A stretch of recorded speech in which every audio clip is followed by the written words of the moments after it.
श्रीकृष्णचरणकमलेभ्यो नमः। श्रीमद् भगवद् भक्तेभ्यो नमः। गोस्वामी श्री नाभाजी कृत श्री भक्तमाल तृतीय खंड के भक्तों का चरित्र हम श्रवण कर रहे हैं। आज श्री बापूजी के चरित्र से हम प्रसंग को आगे बढ़ाएंगे, क्योंकि ये बहुत छोटे छोटे प्रसंग हैं, छोटे छोटे भक्तों के चरित्र हैं। श्री बापूजी, आप परम प्रेमी भगवत भक्त थे, नित्य ही संत भगवंत सेवा। आप उत्सवों की धूम, आपके यहाँ पर उत्सवों की धूम बनी रहती थी। अपना सर्वस्व व्यय करके पश्चात आप संत सेवा निमित्त राहजनी करने लगे। बड़े बड़े धनीमानियों को ही लूटते थे, निर्धनों को कभी भी नहीं कष्ट पहुँचाते थे। लूटे हुए धन को अपने उपयोग में नहीं लेते थे। एक बार एक स्वर्णकार को आपने लूटा और आकर संतों का भंडारा कर दिया। सुनार ने आपके घर पर आकर झगड़ा किया। झगड़ा बढ़ते देखकर सिपाहियों ने दोनों को पकड़कर राजा के समक्ष उपस्थित किया। राजा ने दोनों को ही कारागार में डाल दिया। श्री जापू जी को अपनी चिंता न थी, लेकिन संत सेवा से वंचित होने से विशेष चिंतित थे। रात्रि को राजा से स्वप्न में भगवान ने कहा कि तुमने मेरे भक्त राज को कैद खाने में बंद कर रखा है, उन्हें शीघ्र ही छोड़ दो, नहीं तो तुम्हारा कल्याण नहीं होगा। प्रातः होते ही राजा ने श्री जापू जी को कारागार से मुक्त कर दिया और आपको निरपराध समझा। सुनार को अपराधी समझकर उसको नहीं छोड़ा। श्री जापू जी ने सुनार के बिना स्वयं अपने को कैद में ही रखना स्वीकार किया और द्वितीय रात्रि को भगवान ने पुनः स्वप्न दिया और कहा कि जैसा भक्त जी कहते हैं वैसा ही करो। राजा ने दोनों को छोड़ दिया। आपने सत्य पूर्णता से समस्त घटना को बता दिया एवं साधु सेवा की महामहिमा बताई। इससे राजा को और सुनार दोनों के हृदय में श्री भगवत भक्ति एवं संत सेवा की निष्ठा दृढ़ हुई। भगवान श्री जापू जी के द्वारा संत सेवा से परम संतुष्ट हुए और भूगर्भ में गड़े हुए धन को बताकर इस धन के द्वारा संत सेवा करने का आदेश दिया। जीवन पर्यंत आपने श्री भगवान नाम जप तथा संत सेवा के व्रत का पालन किया। इससे प्रभावित होकर प्रचुर जनों ने भी भक्ति व्रत ग्रहण किया। श्री रूपा जी, श्री रूप रसिक देवाचार्य जी ही श्री रूपा नाम से प्रसिद्ध हुए। आप दक्षिणात्य ब्राह्मण थे। आपने जब श्री हरिव्यास देवाचार्य जी का प्रभाव सुना तो उनकी शिष्यता प्राप्त करने हेतु वहाँ से चल दिए, किंतु आपके मथुरा पहुँचने के प्रथम में ही आचार्य लीला संवरण कर चुके थे। इस प्रकार से सुनकर आपको अपार कष्ट हुआ। श्री रूपा जी निज प्राण त्याग करने की कामना से श्री यमुना तट पर जा बैठे। आपकी इस प्रकार की दृढ़ निष्ठा देखकर आचार्य प्रवर ने साक्षात प्रकट होकर दर्शन दिया और आपको शिक्षा दीक्षा प्रदान कर निरंतर महावाणी के अनुशीलन की आज्ञा प्रदान की। तदनुसार आपने ब्रजमंडल में निवास कर साधन भजन किया। श्री हरिव्यास कथामृत लिखकर आपने श्री गुरु महिमा को प्रकाशित किया। तत्पश्चात बृहद उत्सव, मणिलाल, नित्य विहार पदावली और लीला विंशति की रचना की। आप आदर्श श्री हरि गुरु भक्त थे। भक्तमाल सर्वेश्वर से यह इनका प्रसंग, यह इनका चरित्र लिया गया है। श्री अर्जुन जी, आप संत सेविनिष्ठ भक्त थे। एक बार आपने संत सेवा के निमित्त एक भैंस खरीदी। उसके दूध दही घृत से संत सेवा होने लगी। कुछ समय पश्चात उस भैंस को चोर चुरा कर ले गए। संत सेवा में बाधा आने से श्री अर्जुन जी के मन में अपार कष्ट हुआ और भगवान से ही रुष्ट हो गए और कहने लगे कि आपने ही भैंस को चोरी चले जाने दिया। आपने मुझको क्यों नहीं जगाया एवं स्वयं आपने भैंस की रक्षा क्यों नहीं की। श्री अर्जुन जी भगवान की बिना सेवा पूजा किए वन में ही जाकर बैठ गए। आपके प्रणय रोष से प्रभावित होकर प्यारे प्रभु प्रसन्न हो गए और स्वयं भगवान ने श्री अर्जुन जी का रूप धारण कर चोरों के पास जाकर और उनको भयभीत करके भैंस को छुड़ा लाए। ग्राम के किसी परिचित आदमी ने श्री अर्जुन जी को जंगल में बैठे हुए देखकर इनसे कहा कि कहिए जी, भैंस कहाँ पर मिली? आपने कहा कि क्या भैंस मिल गई? उस ग्रामीण ने कहा कि भैंस तो आपके घर में बंधी हुई है। श्री अर्जुन जी ने घर जाकर सभी लोगों से पूछा कि इस भैंस को कौन यहाँ ले आया, वो कहाँ से लाया? तब सभी लोगों ने कहा कि भक्तराज श्री अर्जुन जी, कुछ देरी हुई, आप ही तो इसे लाए थे। आप तो अनजान की भांति पूछते हैं। यह सुनते ही आपने समझ लिया कि यह सब लीला श्री लाल बिहारी जी की ही है। अतः आपने भगवान को प्रणाम कर सेवा पूजा की। संत सेवा से संतुष्ट होकर श्री ठाकुर जी भक्त श्री अर्जुन जी को कोई न कोई लीला दर्शन कराते ही रहते थे। भक्त गुण चित्रणी में यह इनका प्रसंग है। आए श्री दामोदर जी का प्रसंग, उनका सुचरित्र श्रवण करें। किशनगढ़, यह राजस्थान में है कि किशनगढ़ से कुछ ही दूर पूर्व दिशा में काचरिया नामक ग्राम में पंडित केशवानंद जी नाम के ब्राह्मण रहते थे। इनके यहाँ पर श्री ठाकुर युगल किशोर जी की उपासना थी।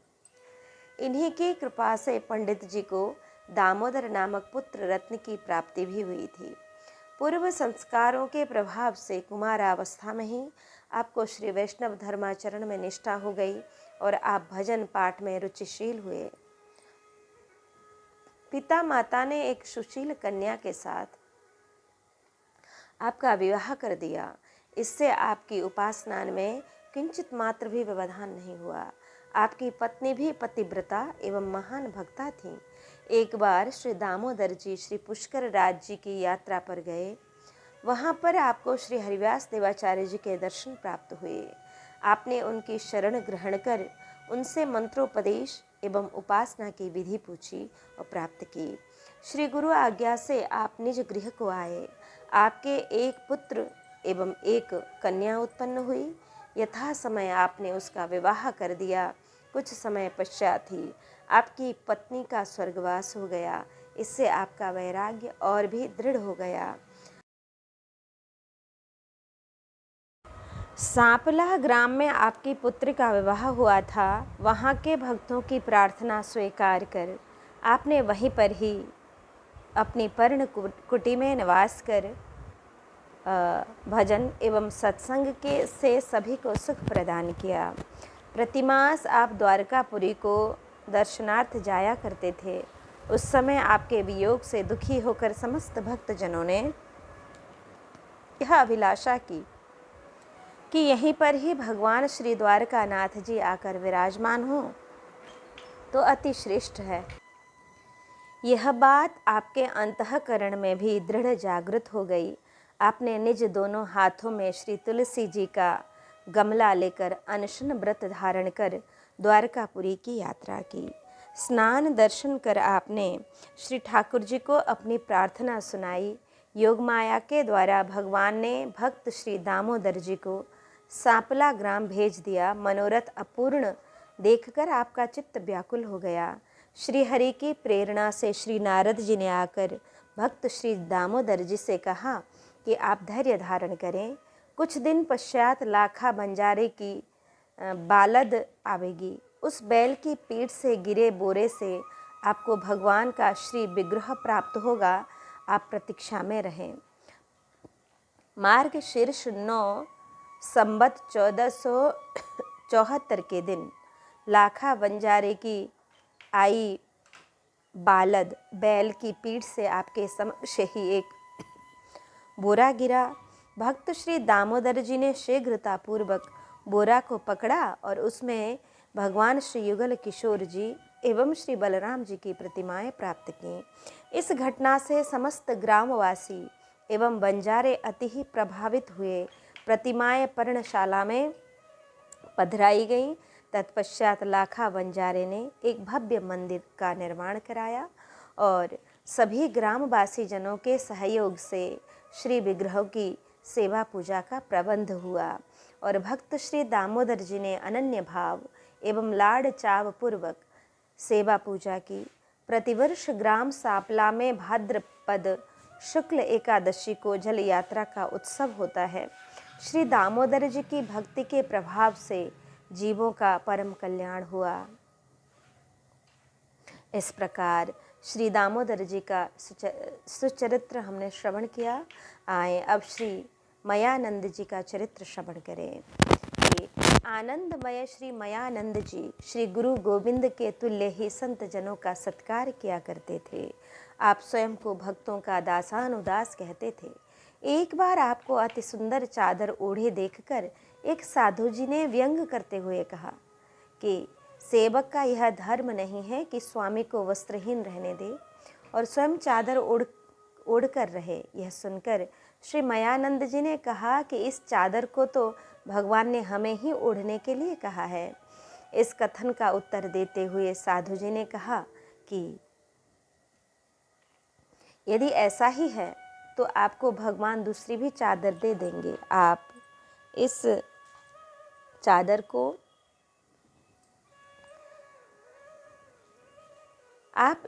को तो हमें ही दे दीजिए। श्री मयानंद जी ने उन साधु जी की इस चादर में आसक्ति समझकर प्रसन्नता से निज तन से चादर को उतार कर साधु जी को उड़ा दी।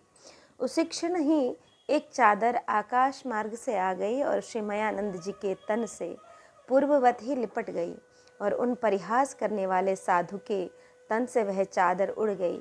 श्री मयानंद जी ने पुनः उन साधु जी को चादर दी तो फिर इनके साथ में प्रथम जैसा ही हुआ। श्री मयानंद जी के तन पर चादर का अभाव नहीं हुआ और उन परिहास करने वाले साधु जी के तन पर चादर न रह सकी। ऐसा चमत्कार देखकर वह साधु जी आपके चरणों में नतमस्तक हो गए, गिर पड़े और अपने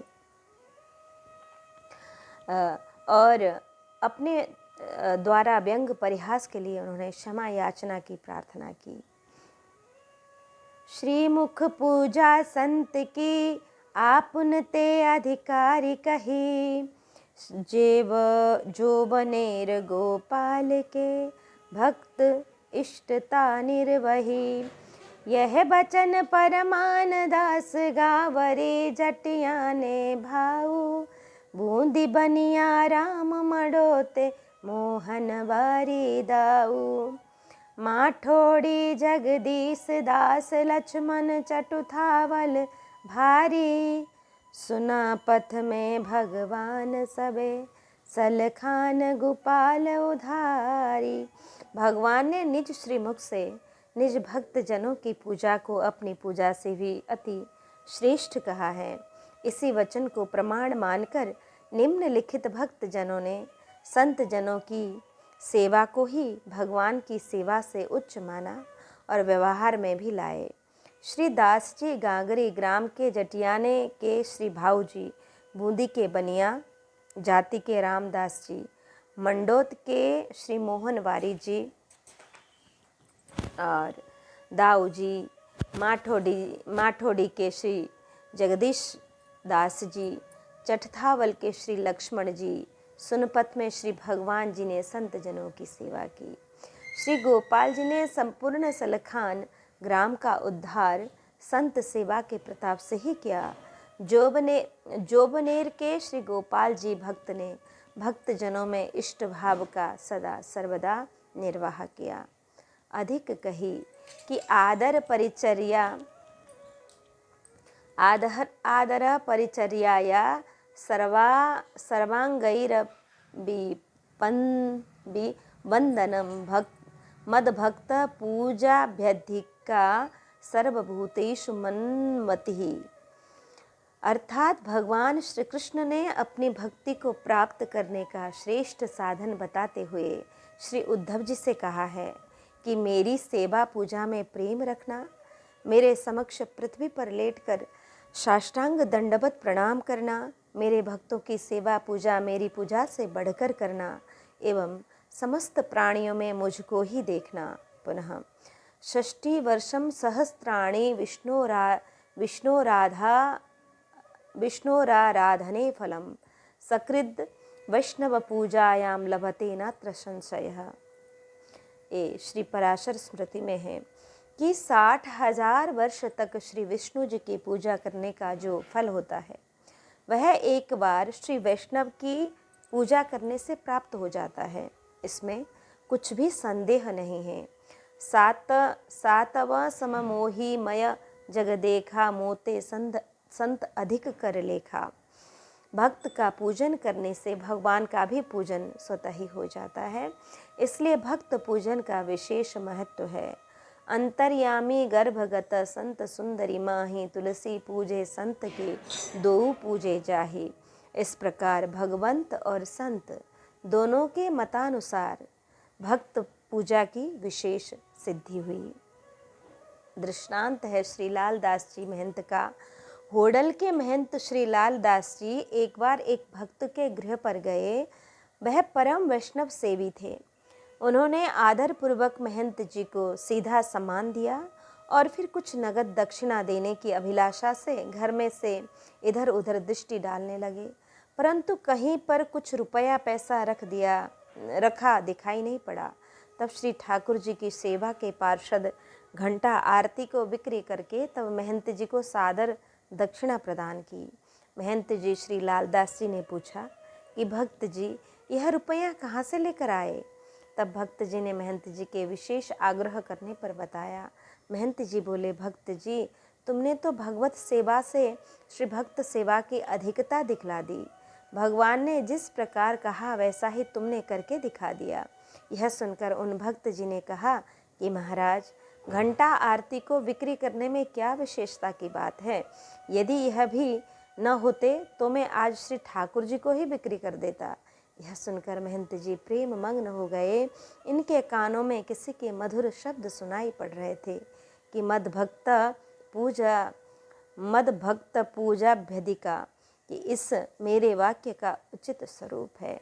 इस समय इन दोनों संतों ने श्री भगवत कृपा का अनुभव कर संत सेवा के श्रेष्ठ स्वरूप को समझा और कृतकृत्य हुए। जो कि भगवान के नित्य पार्षद हैं, ये भला भगवान से कभी भी अभिन्न कैसे रह सकते हैं? श्री दास जी का चरित्र श्रवण करें। आप संत जनों की सेवा को भगवान की सेवा से भी उच्च कोटि की मानते थे। एक बार आपके यहाँ पर कई संत जन आए। संध्या आरती हुई। व्यारू के पश्चात आप संत जनों की चरण सेवा करने में लग गए। मंदिर में श्री ठाकुर जी को शयन कराना ही भूल गए। प्रातःकाल मंगला आरती के समय जब श्री दास भक्त जी मंदिर में जाने लगे तो मंदिर के किवाड़ भीतर से बंद मिले। विशेष प्रयत्न करने पर भी किवाड़ नहीं खुल पाए। तब आप विशेष असमंजस में हो गए। इसी समय आकाशवाणी हुई कि अब किवाड़ नहीं खुलेंगे, मेरी सेवा रहने दो, अब तुम संत जनों की ही सेवा करो। मैं संपूर्ण रात्रि सिंहासन पर ही खड़ा रहा हूँ, तुमने मुझको शयन नहीं कराया। यह सुनकर दास जी ने सरल भाव से निवेदन किया कि प्रभु, मैं संत सेवा में लगे रहने के कारण यदि आपकी सेवा में कुछ असावधानी हुई तो आपके रुष्ट होने का भय मुझको किंचित मात्र भी नहीं है। मैं भगवान आपकी सेवा में लग रहा हूँ और संत सेवा में चाहे मुझसे भूल चूक क्यों न होती रहे, तब मुझसे ही भगवान आप रुष्ट होंगे, इसका मुझको विशेष भय नहीं है। इस प्रकार श्री दास जी के मुख से सुनते ही श्री प्रभु जी अति प्रसन्न हो गए और फिर मंदिर के किवाड़ खुल गए। भगवान बोले, श्री दास जी हम तुम पर अति ही प्रसन्न हैं तथा इस भाव से संत सेवा करने वाले मुझको अपने वश में कर लिया करते हैं। ऐसा कहकर भगवान ने प्रत्यक्ष होकर उनको दर्शन प्रदान किए। श्री दास जी श्री प्रभु जी के श्री चरणों में लिपट गए। श्री प्रभु जी ने श्री दास जी को उठाकर निज वक्षस्थल से लगा लिया। बूंदी बनिया दादूपंथी भक्तमाल इंदव संबत 521 में बूंदी निवासी राम अर्थात श्री रामदास जी को बनिया जाति का लिखा गया है। और भक्तमाल सर्वेश्वर में नाम तो रामदास ही था, पर कुछ लोग बनिया राम इस नाम से ही पुकारते थे। आप गए बनी जी अनि गाबही, मोट धरे सिर बोझ सुभारी, दास दुखी लगी मोट लई हरी, जाने गए मन माही बेचारी। होए कढ़ी फूल काता जल तात हूँ, जाए कही घर मोट उतारी। आए रो देखत सो पछतावत, राम ही थे सुनु मूरख नारी। श्री रामदास जी बोधी नगर के निवासी थे, जाति के बनिया थे, अतः वर्ण धर्मानुसार व्यापार करते हुए श्री भगवत भक्ति की साधना किया करते थे।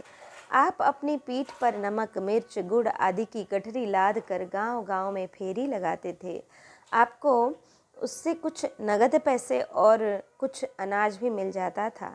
एक दिन फेरी में आपकी समस्त सामग्री बिक्री हो गई और उसके विनिमय में श्री रामदास जी को विशेष अनाज भी प्राप्त हो गया और उस गठरी को लेकर अपने घर को चल दिए। उस गठरी में अधिक वजन होने के कारण भार से पीड़ित होने पर भी आप गठरी को अपनी पीठ पर लिए चले जा रहे थे।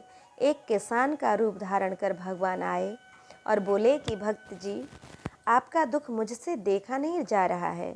हमें भार वहन करने का विशेष अभ्यास है, हमें भी बूंदी नगर जाना है। आपकी इस पोटरी को मैं पहुंचा दूंगा।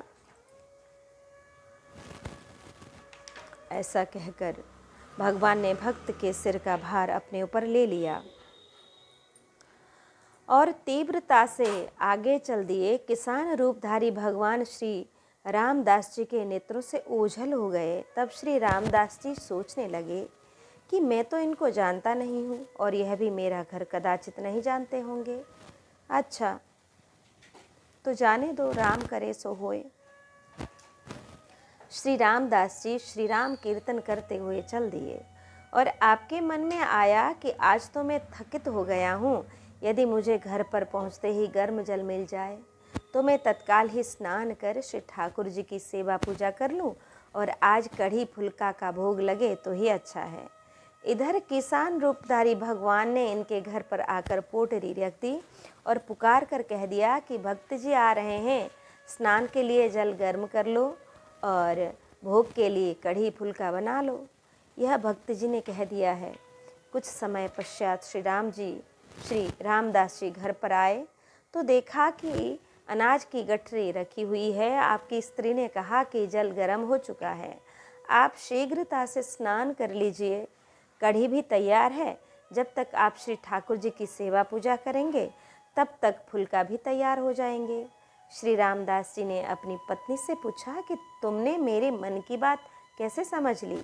पत्नी ने कहा, उस अनाज की पोट लाने वाले व्यक्ति ने कहा था, नहीं तो मुझको क्या पता कि आपके मन में क्या चल रहा है। अब तो श्री रामदास जी ने समझ लिया कि आज तो भगवान श्री राम जी ने ही भक्त वत्सल्यवश अत्यंत कष्ट सहन किया है। ध्यान किया तो श्री प्रभु जी ने प्रसन्न होकर कहा कि भक्त जी, आप संत सेवा के लिए प्रतिदिन इतना श्रम करते हैं और मैंने एक दिन तुम्हारी अल्पमात्र सहायता कर दी, तो इसमें मेरी क्या हानि हो गई? श्री रामदास जी ने अपनी पत्नी से पूछा कि तुमने अनाज की गठरी लाने वाले को देखा था क्या? पत्नी ने कहा कि मैं तो अंदर घर में थी, लेकिन उनके शब्द अवश्य ही अति मधुर थे। श्री रामदास जी ने कहा कि वह तो साक्षात भगवान ही थे, तभी तो उन्होंने मेरे मन की बात को समझ लिया। भगवान संत सेवा से परम संतुष्ट होते हैं। अब यदि तुम सद्भाव एवं प्रेम से संत सेवा करोगी तो श्री प्रभु जी हमें पुनः दर्शन देंगे। आपकी पत्नी विशेष व्याकुल हो रही थी कि मैं भगवान के दर्शन से वंचित रही। भक्त जी भी विशेष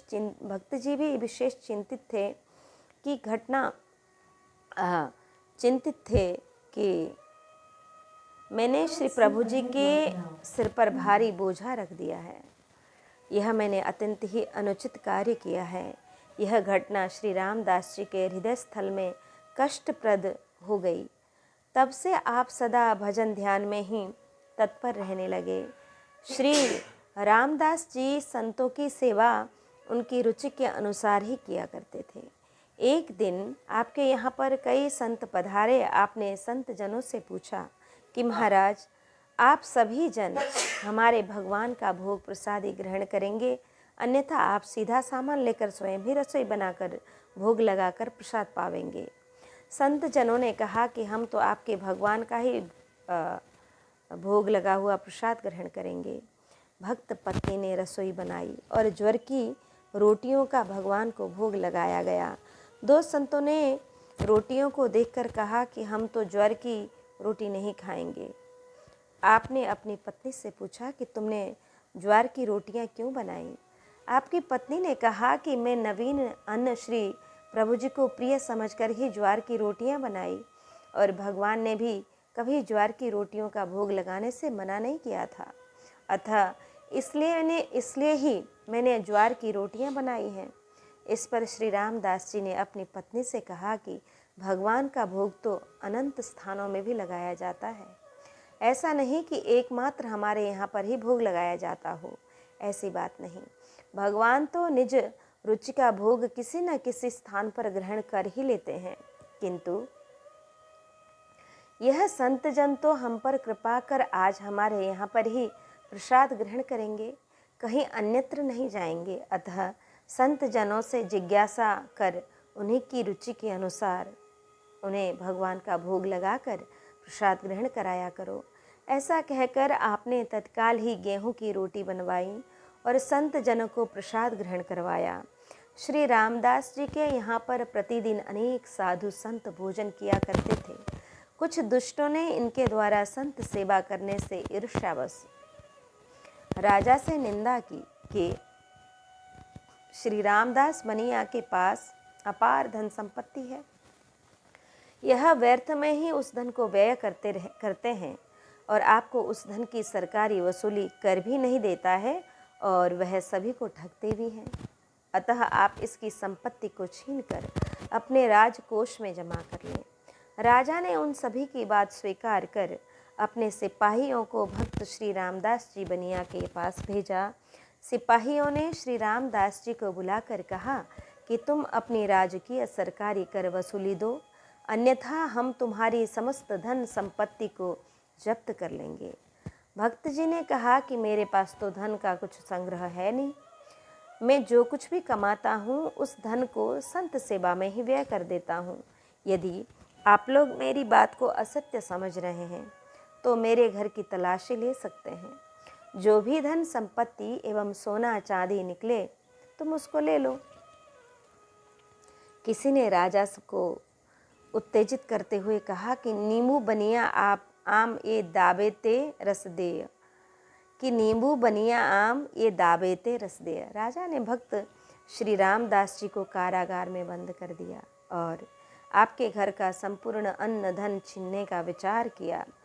अब श्री रामदास जी के मन में विशेष चिंता हुई और संत सेवा में बाधा जानकर आपने भगवान श्री लक्ष्मण जी का स्मरण किया। तब श्री लक्ष्मण जी ने प्रकट होकर आपको बंधन से मुक्त कर दिया और स्वयं श्री लक्ष्मण जी कारागार में श्री रामदास जी का रूप धारण कर बंध गए। पुनः श्री रामदास जी के घर पर संत सेवा की धूम देखकर लोगों ने राजा से फिर निंदा की। राजा ने सिपाहियों से पूछा। सिपाहियों ने जाकर देखा तो दोनों स्थलों पर भक्त श्री रामदास जी विद्यमान हैं। यह सुनकर राजा ने दोनों रामदासों को दरबार में हाजिर होने का हुक्म दिया। दरबार में आते आते श्री लक्ष्मण जी तो अंतर्ध्यान हो गए। इस रहस्य को राजा ने समझकर तत्क्षण ही वह श्री रामदास जी भक्त के चरणों में नतमस्तक हो गया और निज अपराध के लिए क्षमा और विनती करने लगा। तब श्री रामदास जी ने आजीवन पर्यंत संत सेवा करने के व्रत का पालन किया और आपसे प्रेरणा प्राप्त कर राजा प्रजा सभी ने भक्त भगवंत का सेवा का नियम लिया। इस प्रकार हम यदि भक्तों की सेवा, भक्त वैष्णवों की सेवा करते हैं तो श्री ठाकुर जी हमेशा तत्पर रहते हैं हमारी सहायता करने के लिए। आए अब श्री भक्त प्रवर श्री लक्ष्मण जी का सुचरित्र हम श्रवण करें। आप परम भक्त परम सद्भाव पूर्वक संत जनों की सेवा करते थे। आपके यहाँ पर बिना रोक टोक के दिन रात्रि संतों का आवागमन बना ही रहता था। आपकी इस उदारता को देखकर एक दुष्ट ने संत वेश धारण कर लिया और वह आपके यहाँ पर कई दिन तक रहा। आप उसकी सेवा भी करते रहे क्योंकि आप वेशनिष्ठ संत थे। एक दिन अवसर पाकर वह मंदिर में घुस गया और भगवान के समस्त आभूषणों एवं पार्षदों को लेकर भाग गया। यह देखकर भगवान ने एक सिपाही का रूप धारण कर उसे पकड़ लिया और उसे चुराकर उसे भक्त श्री लक्ष्मण जी के निकट लाए पकड़कर और बोले कि देखो, यह आपके मंदिर का सामान चुरा कर ले जा रहा है। भक्त जी ने कहा कि इन संत जी को सामान की आवश्यकता ही होगी, इसलिए ही ये ले जा रहे हैं। मेरे पास जो कुछ है इनको ले जाने दो। इसमें न तो इनका कोई चोरी का ही कार्य है और न इन्हें दंड ही दिया जा सकता है। अब ऐसी स्थिति में सिपाही रूपी भगवान क्या करते। अब वह दुष्ट संत वेशधारी समस्त सामान को लेकर चल दिया तो भगवान भी उसके साथ साथ चल दिए। कुछ आगे चलकर फिर सिपाही रूपी भगवान दुष्ट संत वेशधारी के आगे आगे चलने लगे। इसके पश्चात भगवान अंतर्ध्यान हो गए। उस दुष्ट संत वेशधारी के इधर उधर देखने पर भी सिपाही रूपी भगवान नहीं दिखे। इस प्रकार से सिपाही रूपी भगवान को कभी प्रकट तथा कभी अप्रकट देखकर दुष्ट संत वेशधारी भयभीत हो गया। उसने अपने मन में यह अनुमान कर लिया कि यह लीला भक्त जनों के हितकारी की ही है। मैं भक्त जी की चोरी करके अत्यंत दुख ही पाऊंगा तथा श्री लक्ष्मण भक्त जी की सहज सरलता उनका सरल सहजता का स्मरण करता हुआ वह दुष्ट संत वेशधारी अब समस्त सामान वापस लौटा दिया और उसने अपने हृदय का दुष्ट भाव प्रकट कर भक्त श्री लक्ष्मण जी के चरणों में गिरकर क्षमा याचना करने लगा और वह दुष्ट संत वेशधारी भक्त के सत्सर्ग प्रताप से अब सच्चा संत हो गया। इस प्रकार श्री लक्ष्मण जी का चरित्र हमने श्रवण किया। आए अब श्री गोपाल दास जी का चरित्र हम श्रवण करें। जो निर्वास सो गोपाल भक्त इष्टता को कियो निर्वाह बात मोको प्यारी लागी, मोको लागी प्यारी ये। भयो हो विरक्त को कुल में प्रसंग सुनियो, आयो यूं परीक्षा लेन द्वार पे विचारिए। आए पर पाए पाए धार्यो निज मंदिर में, सुंदरी ना देखो मुख पन कैसे टारिए। चलो निज टारो तिया रहेंगी किनारो करी, चले सब छिपीने को देखिया के मारिए। जोबनेर ग्रामवासी भक्त श्री गोपाल जी ने भगवान से भी बढ़कर भक्त जनों को इष्ट रूप में माना है तथा सेवा करने की प्रतिज्ञा जिस प्रकार से पालन की वह मुझे अति ही प्रिय लगी है, ऐसा श्री प्रियादास जी कहते हैं।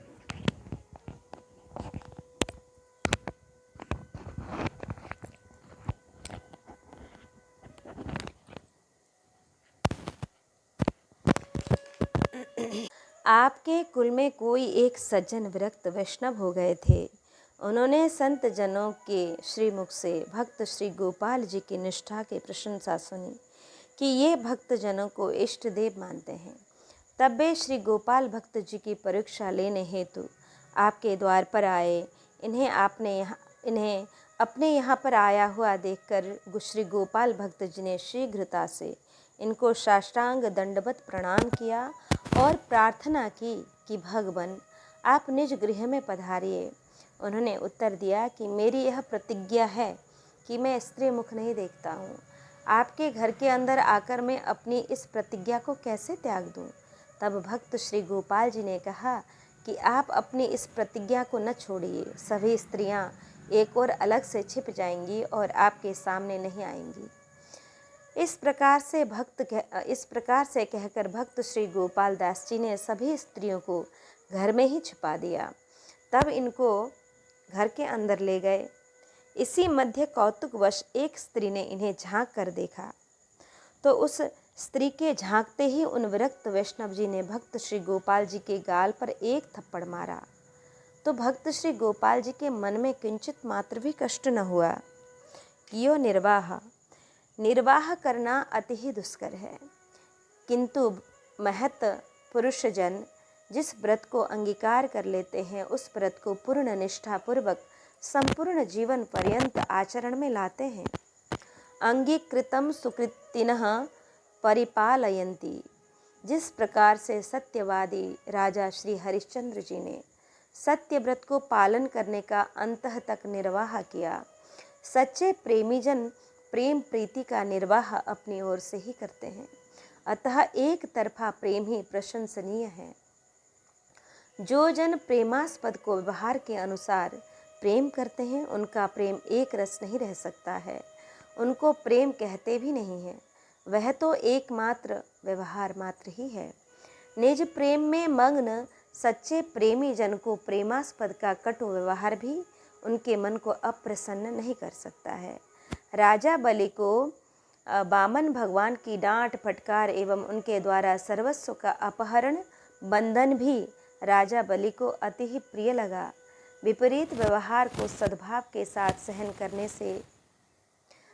करने से ही मैत्री का निर्वाह होता है। इष्ट को स्वामी को दोष दृष्टि से नहीं देखना चाहिए, सर्वदा दोष निज का ही देखना चाहिए। इस पर एक दृष्टांत है राज सेवक का।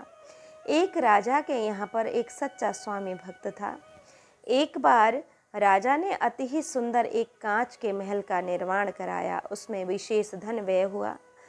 दर्शकों ने उस भवन की भूरी भूरी प्रशंसा की। तुम दोनों इस कांच के महल को हथौड़ों से चूर चूर कर दो। आज्ञाकारी सेवक ने राजा की आज्ञा का पालन करते हुए ऐसा ही किया। तब राजा ने कुपित होकर कहा कि मूर्खों, तुमने कुछ भी नहीं सोचा और बने बनाए सुंदर शेष महल को तोड़ डाला। राजा ने कहा कि प्रचुर धनराशि को नष्ट करने के अपराध के फलस्वरूप तुम्हें अब मृत्यु दंड ही दिया जाएगा। सच्चे स्वामी भक्त ने राजा से हाथ जोड़कर विनती करते हुए कहा कि अवश्य ही महाराज, यह मुझसे महान अपराध हो गया है, आप मुझे यथोचित दंड दीजिए। दूसरे सेवक ने कहा कि मेरा इसमें क्या अपराध है महाराज, आपने शीश महल को तोड़ने की आज्ञा दी और मैंने आपकी आज्ञा का पूर्ण रूपेण पालन किया। राजा ने अपने सच्चे स्वामी भक्त सेवक की प्रशंसा की कि तुमने मेरा दोष न मानकर अपना ही दोष स्वीकार किया। गुण तुम्हारे समुजय निज दोषा के अनुसार तुम्हारा मुझ में अनन्य सेवक भाव है, अतः तुम मुझको अत्यंत ही प्रिय हो। इस प्रकार से कहकर राजा ने उस सच्चे सेवक को अपने मंत्रिमंडल में ले लिया और उसे पुरस्कार भी दिया।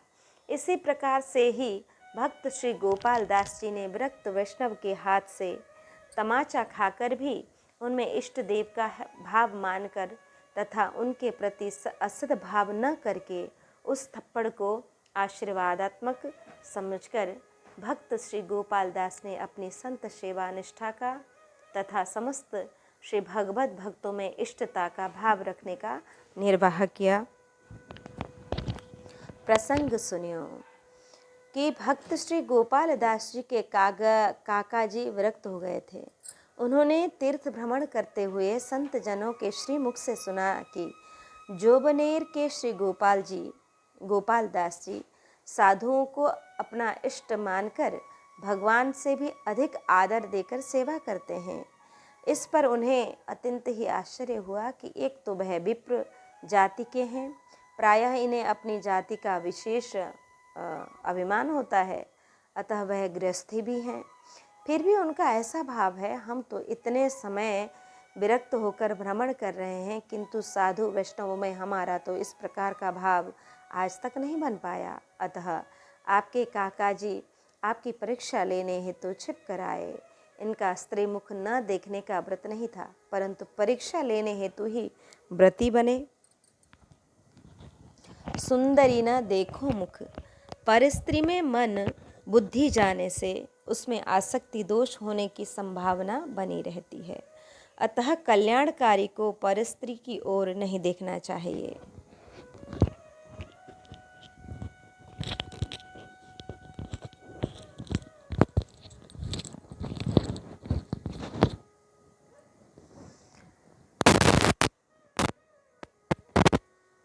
यथा जो आपन चाहे कल्याणा, सुयश सुमति शुभ गति सुख नाना।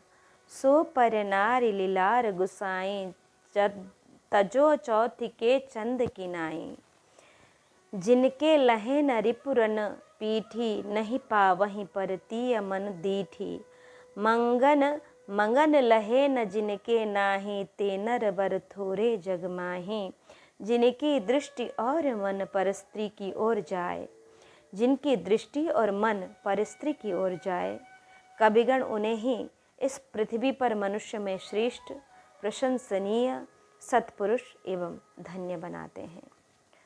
श्लाघ्या स एको भुवि मानवानां, स उत्तमः सत्पुरुषश्च धन्यः। न यस्य दृष्टिर्मनश्च वृत्तिर्नारी मुखम नैव कदापि याति। कि स्त्री के देखने मात्र से ज्ञान वैराग्य की विस्मृति हो सकती है। देखी रूप मुनि विरक्त विसारी। कि विश्वामित्र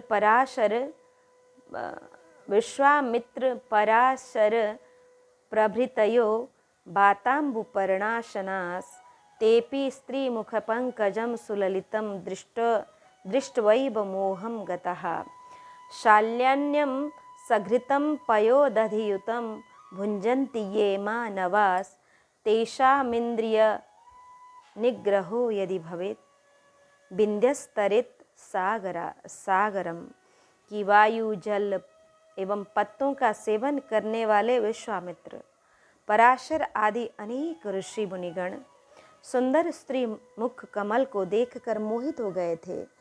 घृत दुग्ध से युक्त एवं गेहूं, चावल आदि का नित्य भोजन करने वाले यदि अपनी इंद्रियों का निग्रह कर ले, तो समझ लो कि वे जन विंध्याचल पर्वत को समुद्र में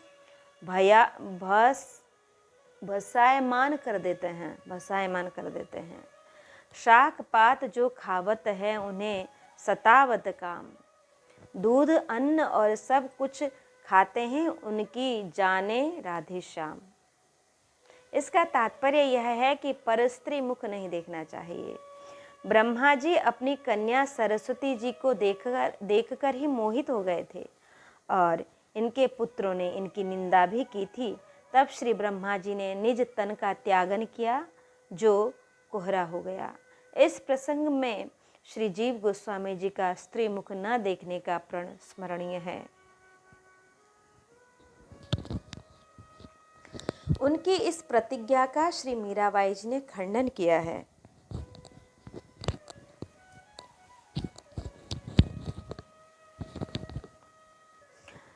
सब छिपी।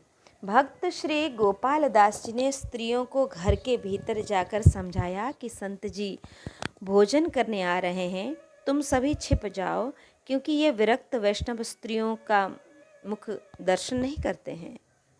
मैं उन्हें भोजन कराकर जब तक बाहर न ले जाऊं, तब तक तुम कोठरी में ही बंद रहना। उन स्त्रियों ने ऐसा ही किया।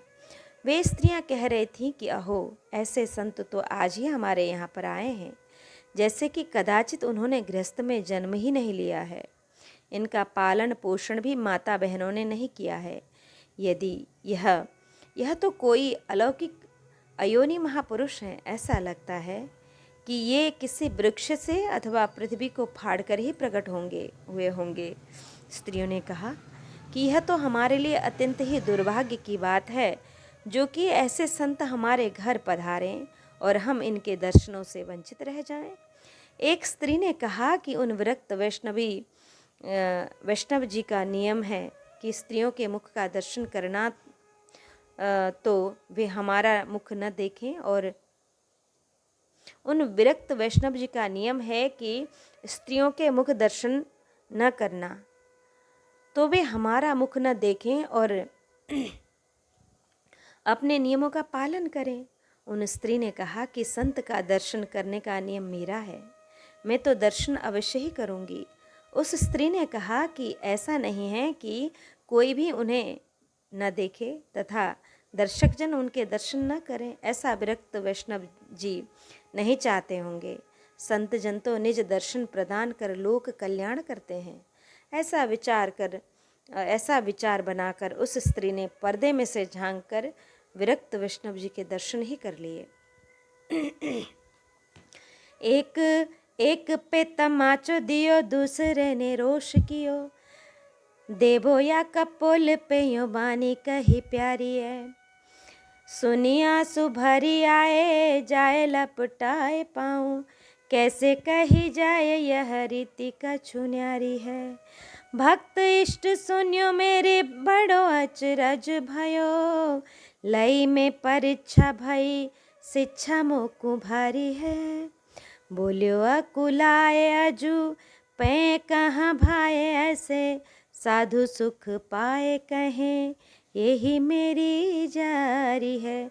श्री गोपाल भक्त जी ने हाथ जोड़कर विरक्त श्री वैष्णव जी से प्रिय मधुर वचन से कहा कि महाराज जी, आपने मेरे एक कपोल पर ही तमाचा मार दिया है, तमाचा प्रसाद दिया है, अब तो कृतार्थ हो गया। अब आप दूसरे कपोल पर भी एक तमाचा लगाकर उसको भी निज कृपा प्रसाद से कृतार्थ करने की कृपा करें। श्री गोपाल भक्त जी की प्रिय वाणी सुनकर उन परम विरक्त वैष्णव जी के नेत्रों से अश्रुपात होने लगा और वह श्री गोपाल भक्त जी के श्री चरणों में लिपट गए और बोले कि संत जनों के प्रति आपकी निष्ठा अलौकिक है। इस विषय में मुझसे कुछ कहा भी नहीं जा रहा है। आपकी उपासना एवं उसकी रीति बड़ी विलक्षण है। मैं संत जनों के मैंने मुख से सुना था कि आप श्री भगवत भक्तों को ही अपना इष्ट देव मानते हैं। इस पर मुझको अत्यंत ही आश्चर्य हुआ था, इसलिए ही मैंने आपकी परीक्षा लेने का साहस किया। आज मुझको आपसे परम श्रेष्ठ यह शिक्षा प्राप्त हुई कि भक्तों को अति सहनशील होना चाहिए तथा संत श्री वैष्णवों को भगवान से भी श्रेयकर मानना चाहिए। श्री गोपाल भक्त जी निज प्रशंसा सुनकर व्याकुल हो गए और हाथ जोड़कर विरक्त वैष्णव जी से बोले कि अजी महाराज जी, आप जिस भाव की कह रहे हैं वह मुझको कहाँ प्राप्त है, परंतु आप जैसे साधुजन ही सुखपूर्वक प्रसन्न होकर मुझको अपना सेवक कहते हैं और मानते भी हैं, यही मेरे जीवन का आधार है।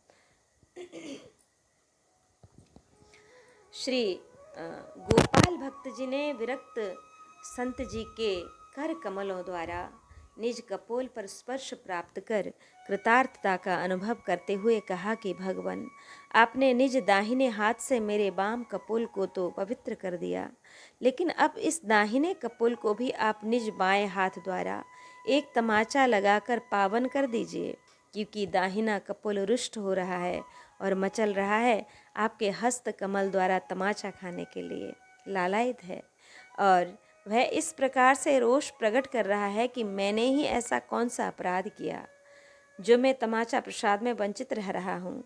महाराज, आपको पंक्ति भेद नहीं करना चाहिए। आप देखिए कि दाहिने नेत्र से ही अश्रुपात हो रहा है। वह दाहिना अंग श्रेष्ठ होकर भी आपके आशीर्वाद से वंचित रहा। वह क्रंदन विलाप कर रहा है। बायां सदा हीनता की भावना से दुखी रहता है। उस दिन पर तो आपने कृपा कर दी। भक्त श्री गोपाल दास जी ने कहा कि मुझे ऐसा लगता है कि दाहिना कपोल अपनी श्रेष्ठता के अहंकार के कारण ही कदाचित आपके तमाचा प्रसाद से वंचित रह गया है। फिर महाराज, वैष्णव जन तो श्री युगल के उपासक ही होते हैं। युगल कपोल हैं तो युगल तमाचा रूपी सेवा फल अवश्य ही मिलना चाहिए। वस्तुतः मुझ में अपनापन रखने वाले, अनुग्रह करने वाले मेरे श्री प्रभु जी ही आज हमारे यहाँ पधारे हैं। आज आपने मुझ दास को कृतार्थ कर दिया। जैसे एक बालक मिष्ठान्न प्राप्त कर प्रसन्न हो और दूसरा बालक न प्राप्त होने पर रोने लगे और मचलने लगे। इसी प्रकार से ही द्वितीय कपोल भी असंतुष्ट हो रहा है। उस पर भी भगवान आप एक तमाचे की मुहर लगाकर मुझे निर्भय कर दीजिए। दूसरे ने रोष किया है। इस पर दृष्टांत है मोरध्वज का कि वाय नेत्र से अश्रुपात होने लगा। इसका एक भाव और भी यह हो सकता है कि वहाँ उपस्थित किसी अन्य व्यक्ति ने रुष्ट होकर परीक्षक को फटकारा कि आपको इस प्रकार से संत के कपोल पर तमाचा लगाकर रोष प्रकट नहीं करना चाहिए। इस प्रकार के भावमय भक्त पर रोष प्रकट करना वैष्णव अपराध है। ये वैष्णवा अपराध है। भक्त श्री गोपाल दास जी के भावयुक्त वचन सुनते ही विरक्त संत परीक्षा के नेत्र सजल हो गए और इन्हें श्री गोपाल दास जी के द्वारा इस प्रकार से विनम्रता पूर्वक उत्तर की आशा कदापि न थी, क्योंकि परीक्षक संत जी ने तो भक्तों में इनका इष्टता का भाव रखने की परीक्षार्थ ही सोच समझकर क्रोधयुक्त हो उनके कपोल पर तमाचा मारा था कि जिससे भक्त श्री गोपाल दास जी क्रोधित हो जाएंगे। लेकिन विरक्त संत परीक्षक ने देखा कि भक्त श्री गोपाल दास जी कटु व्यवहार में भी कृपा का अनुभव करते हैं, अतः मैंने जैसा संत जनों से सुना था वैसा ही भाव श्री गोपाल दास जी में विद्यमान पाया। परीक्षक विरक्त संत जी ने विचार किया कि भक्त श्री गोपाल दास जी अवस्था में मुझसे छोटे होने पर भी भक्ति भाव में मुझसे अति श्रेष्ठ और ज्येष्ठ हैं। ऐसे भक्त की परीक्षा लेना और वह भी इनमें तमाचा मारकर परीक्षा लेना तो महान अपराध है। मेरे दुष्कर्म प्रभाव से रुष्ट होकर भगवान मुझे कहीं दंड न दे दें। इस भाव से भक्त श्री गोपाल दास जी के चरणों में परीक्षक विरक्त संत जी लिपट गए और भक्त